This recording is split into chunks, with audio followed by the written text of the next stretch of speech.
So question number 17 मा के भन्छ mention any 4 wage of gaining digital well-being. Digital well-being भन्नाले कस्तो हो भने तपाईको स्क्रिन टाइमलाई घटाउनु हो के। त्यसलाई कसरी घटाउन सकिन्छ भन्दा तपाईले आफ्नो स्क्रिन लिमिट सेट गर्न सक्नुहुन्छ। Setting time limit for using device use गर्नको लागि टाइम लिमिट सेट गर्नुहोस्। engage yourself in reading and those activity which does not require screen। यस्तो एक्टिभिटीमा इन्गेज गर्नुस् जसमा चाहिँ स्क्रिनको आवश्यकता पर्दैन। खेल्नुस्, पढ्नुस्, बुक पढ्नुस्। अब के गर्न सक्नुहुन्छ भन्दाखेरि फोनको अथवा ल्यापटपको नोटिफिकेसन म्युट गर्न सक्नुहुन्छ। जसको जुन एपको चाहिँ तपाईलाई चाहिएको छैन, जसले तपाईले डिस्ट्र्याक्ट गर्छ त्यसलाई म्युट गरिदिनुहोस्। अनि के गर्नुस् भन्दाखेरि टेक्नोलोजी फ्री जोन र एरिया डिफाइन गर्नुस्। बेलुका घुम्न जानुस्। यसरी तपाईहरुले आफ्नो डिजिटल वेलबिङ इन्क्रिज गर्न सक्नुहुन्छ। क्वेसन नम्बर 18 मा के भनेछ right any 2 advantage and 2 disadvantage of artificial fertilisation. Artificial fertilisation को दुईटा एडभान्टेज दुईटा डिसएडभान्टेज लेख्नुस्। एडभान्टेज के हुन सक्छ त डिजिजहरु कन्ट्रोल हुन सक्छ। स्प्रेडिङ अफ डिजिज हामीले बचाउन सक्छौं। अनि जेनेटिक डाइभर्सिटी नयाँ नयाँ जेनेरेसनहरुको इन्हान्समेन्ट हुन्छ। सो डाइभर्सिटी बढ्छ। त्यस्तै अब डिसएडभान्टेज के हुन्छ भन्दाखेरि इन्फेक्सनहरु हुने चान्सेस हुन्छ, रिस्क हुन्छ। एकचोटमा मल्टिपल बर्थ हुन सक्छ। सो यो चाहिँ डिसएडभान्टेज भयो।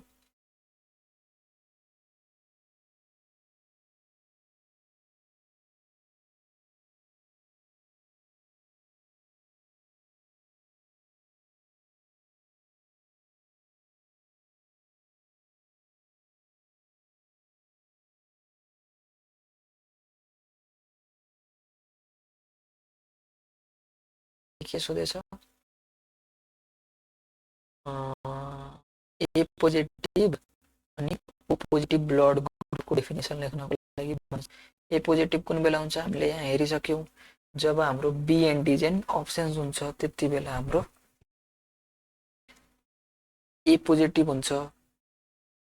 सो यहाँ हेर्नुस् त this blood group has A antigen and D antigen on the surface of RBC। त्यस्तै O नेगेटिभ मा O नेगेटिभ ब्लड ग्रुपको AB and D antigen lag हुन्छ। कुनै पनि एन्टिजेन हुँदैन on the surface of RBC।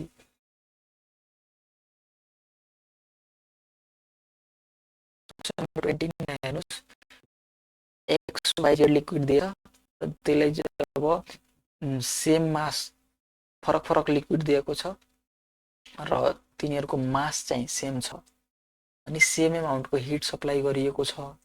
So त्यो same अमाउन्टको heat supply गर्दाखेरि same mass of लिक्विडमा टेम्परेचरको change फरक फरक छ। हेर्नुस् है त x भन्ने लिक्विडमा टेम्परेचर 30 डिग्री सेल्सियसले बढेको छ। y भन्ने लिक्विडमा 35 डिग्री सेल्सियसले बढेको छ। z भन्ने लिक्विडमा 28 डिग्री सेल्सियसले बढेको छ। सो अब हामीले सोध्यो के भन्दाखेरि among them which liquid has highest specific heat capacity र किन। अब हेर्नुस् त स्पेसिफिक हिट क्यापेसिटी केमा डिपेन्डेन्ट छ त हामीसँग के छ formula Q = ms d theta. अब हामीले के गर्यौं Q लाई पनि सेम अमाउन्टमा सप्लाई गरेछौं तीनटै लिक्विडमा मास पनि सेम छ। सो हेर्नुस् त अब चेन्ज इन टेम्परेचर जुन छ हाम्रो इन्भर्सली प्रोपोर्शनल टु यस हुने भयो। भन्नुको अर्थ स्पेसिफिक हिट क्यापेसिटी कम छ भने इन्क्रिज इन टेम्परेचर अथवा डिक्रिज इन टेम्परेचर बढी हुन्छ। सो हामीले क्वेशनमा के सोधेछ highest specific heat capacity. Highest specific heat capacity हुनको लागि चेन्ज इन टेम्परेचर कम हुनुपर्छ। त्यो हेर्नुस् त उनमा चाहिँ टेम्परेचर चेन्ज कम छ त जेड मा कम छ। सो जेड मा कम छ टेम्परेचर चेन्ज त्यही भएर स्पेसिफिक हिट क्यापेसिटी भयो। सो यही मैले यहाँ ल्याङ्ग्वेजमा लेखिदिएको छु पढ्नु होला है त। सो त्यस्तै अब 2 नम्बरमा के सोधेछ if equal masses of all 3 liquid at same temperature. अब सेम टेम्परेचर पनि सेम गरिदियो को चाहिँ छिटो कुल हुन्छ त। अब कुन लिक्विड छिटो कुल हुन्छ त जसको स्पेसिफिक हिट क्यापेसिटी कम छ त्यो चाहिँ छिटो हिट पनि हुन्छ छिटो कुल पनि हुन्छ। सो हेर्नुस् त स्पेसिफिक हिट क्यापेसिटी कसरी पत्ता लगाउने मैले बताइसकेँ। कसकोमा चाहिँ स्पेसिफिक हिट क्यापेसिटी कम छ त त्यो के गर्नु पर्यो, चेन्ज इन टेम्परेचर बढी हुनु पर्यो। सो कसमा छ चेन्ज इन टेम्परेचर बढी छ, यहाँ है त 35 डिग्री सेल्सियस। वाइ लिक्विडमा चेन्ज इन टेम्परेचर बढी छ, त्यही भएर यसको स्पेसिफिक हिट क्यापेसिटी कम छ। स्पेसिफिक हिट क्यापेसिटी कम छ भन्नाले त्यो चाहिँ छिटो कुल हुन्छ। सो त्यही भएर लिक्विड वाइ चाहिँ कुल्स फास्टर।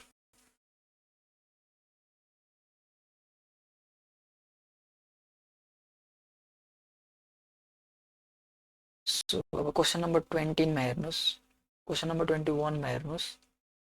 अब हाम्रो यसमा डिफेक्ट अफ भिजनबाट छ। यहाँ हेर्नुहोस् इमेज कहाँ फर्मेसन भएछ, रेटिना भन्दा अगाडि नै फर्मेसन भएछ। रेटिना भन्दा अगाडि नै इमेज फर्मेसन भयो भने त्यो कुन हुन्छ, सर्ट साइटेडनेस हुन्छ है त, सर्ट साइटेडनेस छ। सो अब यसको रिजनहरू के हुन्छ त, दुईटा रिजन, दुईटा कज लेख्नको लागि भनेको छ।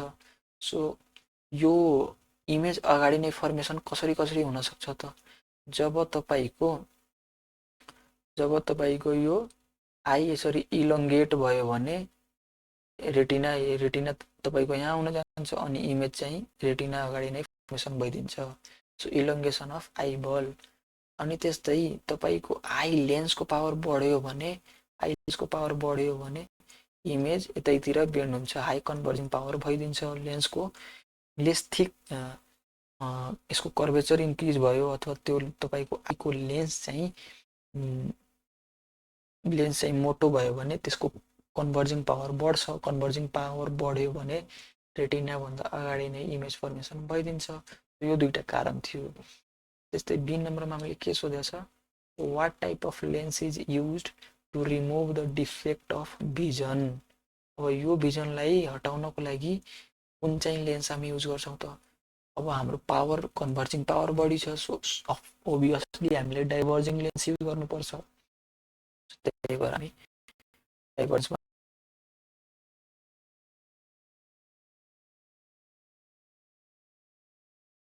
लेन्स युज गर्छौँ।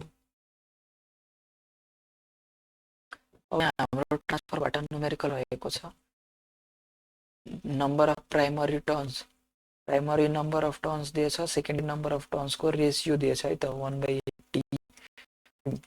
प्राइमरी भोल्टेज हामीलाई 400 भोल्ट दिएछ। यहाँ हेर्नुहोस् प्राइमरी भोल्टेज हाम्रो 400 भोल्ट दिएछ प्राइमरी कोइलको। सेकेन्डरी कोइलको भोल्टेज कति हुन्छ हामीलाई निकाल्न फर्मर के हामी त्यो ट्रान्सफर्मरलाई डोमेस्टिक सर्किटमा युज गर्छौँ त, त्यो सोधेछ। सबभन्दा सुरुमा हामीसँग यो रिलेसन हुन्छ हैन त, NP into NP by NS is equals to BP by BS हाम्रो रिलेसन हुन्छ। यसमा हामीले भ्यालु पुट गर्छौँ, बिएस को भ्यालु क्यालकुलेट गर्छौँ। भोल्टेज इन सेकेन्डरी कोइल हाम्रो कति आयो त 32,000 भोल्ट आयो, जुन चाहिँ एकदम धेरै छ। जेनरली हाम्रो नेपालमा चाहिँ 230 भोल्टको मात्र हामी युज गर्छौँ हाउस होल्डमा। त्यही भएर अब यो 32,000 भोल्ट त एकदम धेरै भयो, डेन्जरस हुनसक्छ, डिभाइसेसहरू ब्लास्ट हुनसक्छ। त्यही भएर हामी यो ट्रान्सफर्मरलाई डोमेस्टिक सर्किटमा युज गर्दैनौँ। किन युज गर्दैनौँ मैले यहाँ रिजन लेखिदिएको छु, पढ्नु होला है त।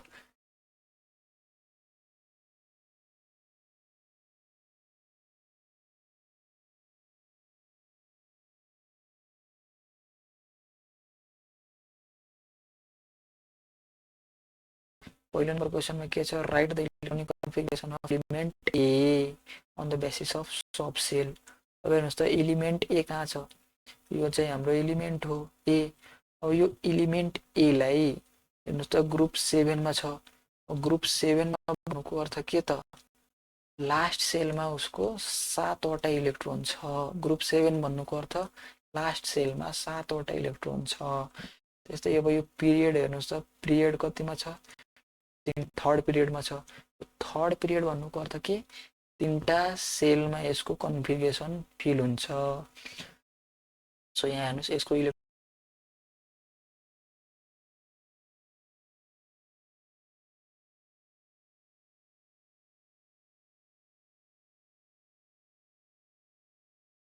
सजिलै तरिकाले लेख्न सक्छौ। तपाईले के थाहा पाउनु पर्यो भन्दाखेरि ग्रुपमा ग्रुपले भ्यालेन्स इलेक्ट्रोनलाई रिप्रेजेन्ट गर्छ, पिरियडले नम्बर अफ सेललाई रिप्रेजेन्ट गर्छ। सो त्यस्तै अब क्वेशन नम्बर 2 मा हेर्नुस् त element C is more reactive than B. किन एलिमेन्ट सी चाहिँ बी भन्दा बढी रिएक्टिभ छ? किन हेर्नुस् त यो ग्रुप 1 मा छ, ग्रुप 1 मा भन्नुको अर्थ भ्यालेन्स इलेक्ट्रोन एउटा छ, यो ग्रुप 2 मा छ, सेम पिरियडमा छ दुवै एलिमेन्ट, सो साइज त एउटै हुने भयो, मतलब सेल त दुईटै हुने भयो दुवैमा। तर यो सी मा एउटा मात्र भ्यालेन्स इलेक्ट्रोन छ, यसमा दुईटा छ, सो एउटा लुज गर्न सजिलो कि दुईटा? एउटा लुज गर्न सजिलो, त्यही भएर सी चाहिँ बढी रिएक्टिभ हुन्छ। सो यहाँ पढ्नुस् as C has only one valence electron but B has two valence electron and it is easier to lose one electron than two electron to gain duplet state or a stable state, so C is more reactive. त्यस्तै अब question number 3 पढ्नुस् atomic size of A is greater than element D। अब element A को चाहिँ size हैन, element D को size चाहिँ A भन्दा ठुलो हुन्छ भनेर छ। Atomic size of A is greater, यहाँ चाहिँ मैले मिस्टेक लेखेछु है त, यो A हुनु पर्यो greater than A। Atomic size of A is greater than D, यहाँ चाहिँ मैले मिस्टेक लेखेछु।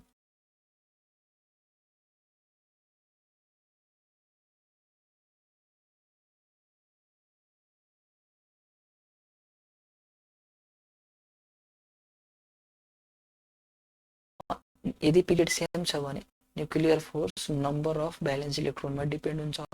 जति धेरै भ्यालेन्स इलेक्ट्रोनको नम्बर भयो त्यति धेरै न्युक्लियर फोर्स लाग्छ। न्युक्लियर फोर्स बढी भयो भने त्यसको साइज घट्न थाल्छ। त्यही भएर जसमा न्युक्लियर फोर्स बढी त्यसको साइज कम। सो डी मा बढी न्युक्लियर फोर्स हुन्छ, त्यही भएर डी को साइज कम हुन्छ अनि ए को साइज बढी हुन्छ। सो यसरी मैले मध्य प्रदेशको साइन्सको लागि 2081 सल्युसन गरिदिएको छु। भिडियो कस्तो लाग्यो, हजुरलाई बुझ्नु भयो कि बुझ्नु भएन, स्टिल कुनै कन्फ्युजन छ भने कमेन्ट बक्समा कमेन्ट गर्नु होला। भिडियो राम्रो लाग्यो भने लाइक शेयर र सब्स्क्राइब गरिदिनु होला है त। धन्यवाद।